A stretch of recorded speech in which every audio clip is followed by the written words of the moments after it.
This may seem shocking, but this one thing, doing this one thing and understanding this one concept has probably single-handedly helped me make at least a couple $100,000 more in my Etsy business and my other businesses. And what that is what you're probably like, well, stop leading me on here. What is it? Well, it is the Pareto principle, or the 80-20 rule. I know, right? It may seem boring. It's like, this concept. But understanding this really has significantly helped my business, because using this and applying the Pareto principle really gives you a roadmap. It really gives you a place to start and an end goal, and it helps you take your business to the next level by following what this principle teaches you. So I want to dive in and talk about the 80-20 rule, what it is, and exactly how to apply it to your business today so you can immediately start capitalizing on it and using the information that it's going to give you to build a stronger business, to build a better business, so that you can make more revenue and more sales, which is why you're here and what we all want to do at the end of the day. So I want to be able to help you do that. So what the 80-20 rule is basically is that 80% of the outcomes or outputs result from 20% of the causes or inputs for any given event. So basically the biggest way to apply this to our Etsy business is 20% of your listings result in 80% of the revenue, your total revenue in your business. You can also apply it to traffic. You can say 20% of your listings produce 80% of your traffic. And that tells us a lot, and it gives us a lot of information that we can use to our advantage. Another thing to keep in mind is this is mostly true. If you do the numbers in your shop, you may come out to 75% and 35%, or you know what I mean. It may come out 25% or 15%. You know what I mean. It's not necessarily always going to be 80-20, but generally speaking, it is usually very close. And the takeaway from this isn't that it's exactly 80-20. The takeaway from this is the information that you're going to glean from it to use to leverage and make your business stronger.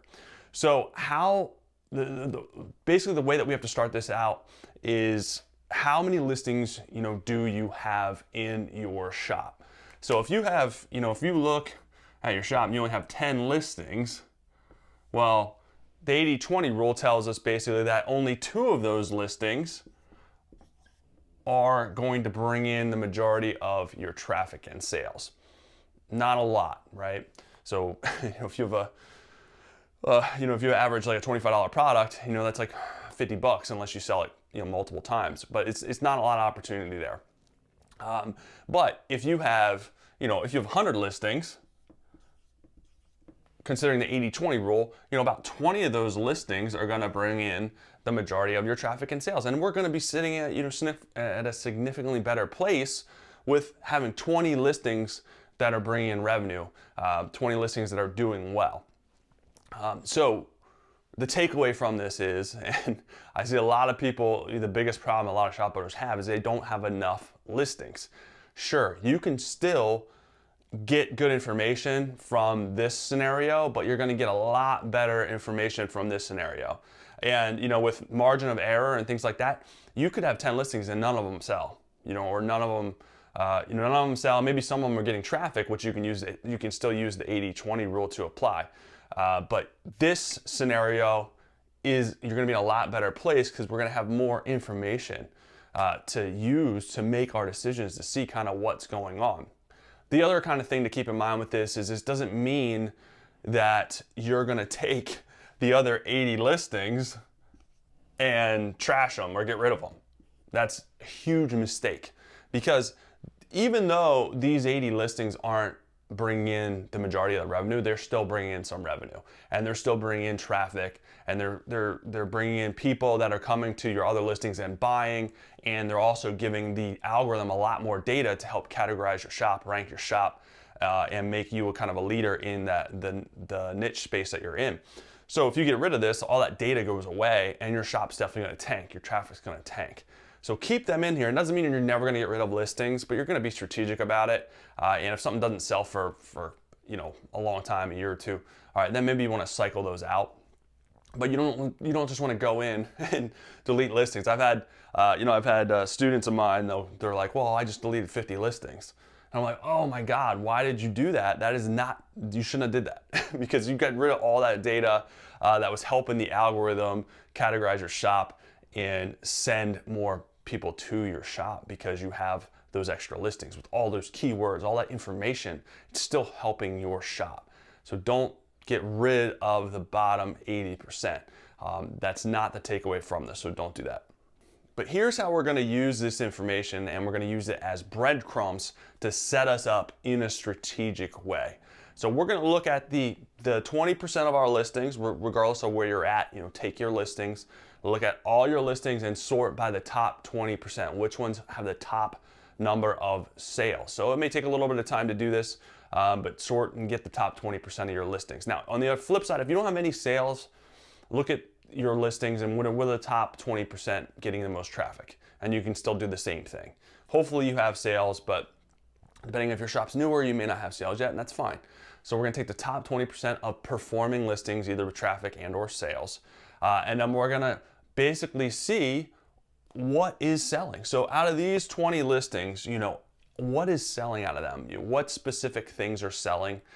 Is there a specific category of items that are selling? Is there a specific style of something that's selling? If you sell jewelry and all your beaded or all of your pendant necklaces are selling, if that, you've 20 out of your 100 listings, 5 or 10 of your pendant necklaces are selling, none of your other jewelry is selling, that tells us something. That tells us that people really like your pendant necklaces. So we're going to use that information to our advantage to make more listings based on what is doing well. And there's a good chance that if those things are doing well and I make new stuff, those things will also do well. The other thing that you can do is look at who's buying your stuff. So look at the customer information, where are they buying from, what state are they in, are they male or female? There's only so much information we have there, but still, if we're kind of targeting the male demographic and all our buyers are women, that tells us something. Maybe we're targeting the wrong sex, and we got to kind of pivot because it's the women that are buying the stuff. Maybe they're all buying it for the men, but that'll kind of change how we're setting up the listings and the keywords that we're using to further enhance and further target our audience. So once we analyze these 20%, what we want to do is set a strategic plan to release more listings based on what's doing well. And more listings can be similar listings. If it's pendant necklaces, do more pendant necklaces. Or you can do, maybe if all your pendant necklaces are gold, maybe you start releasing silver pendant necklaces to do well. Or maybe you just do completely a new style of pendant necklaces. So again, there's a lot of different things that you can kind of repackage what is doing well and release more products.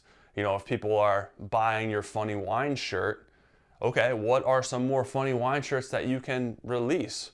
Or maybe you want to take that subject matter and do, okay, I do funny wine shirts. Can I do something else? Can I do funny wine hat? Because the shirts are doing well, can I put those designs on hats now? And kind of expand with different products with the same subject matter on it.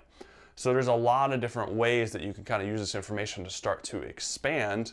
And the goal is to increase your listings wherever you're at, to increase your listings so that you get more information and more listings that are doing well, more 20% listings.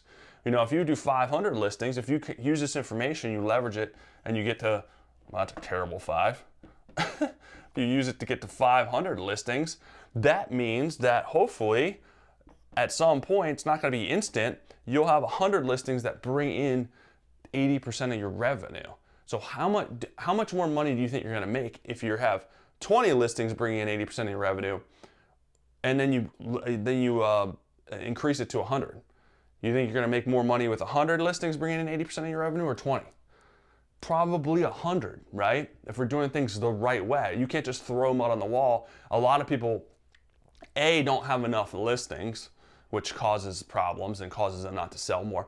But B, they put up listings just because they want to put them up, and it's not based on any any strategies like this. So we're not just going to throw up random listings to get us to 500. We're going to put listings that are based on this 20%. We're going to put up listings based on this 20%. And we're going to keep doing that and keep analyzing the top 20%, keep putting on more listings that are based on that 20%. And that's going to grow our shop in a strategic way, but also it's going to increase our total revenue because we're increasing the 20%. And we're using all that information to our advantage. So that is kind of the main takeaways from this. Look at your shop, follow the breadcrumbs, and be strategic about implementing new listings over time. Don't go into your shop and put up 300 new listings up tomorrow. This has to be slow and steady, consistent action taking. So you're slowly feeding the algorithm, and then you're looking at the data as you're slowly feeding it, and then making those decisions. And set a goal, set a weekly goal. Add 3 listings or 5 listings a week. Set that goal and have that top end goal of, okay, how many listings do I want to get my shop to? And then you're going to just keep adding to it. It's going to give it more data to work from, and then you're going to start to see some positive results. Traffic's going to increase, your sales going to increase. But again, this is the one thing that you can do and be strategic that will make a huge impact in your shop today. And you can start today. Go and analyze your shop, figure out a plan, and go out and take action on that plan. So hopefully that helps you guys. Hopefully you like this. Like, subscribe, share it with someone else that you think could benefit from it. I appreciate you guys watching. I'll be back very soon with some more good stuff for you.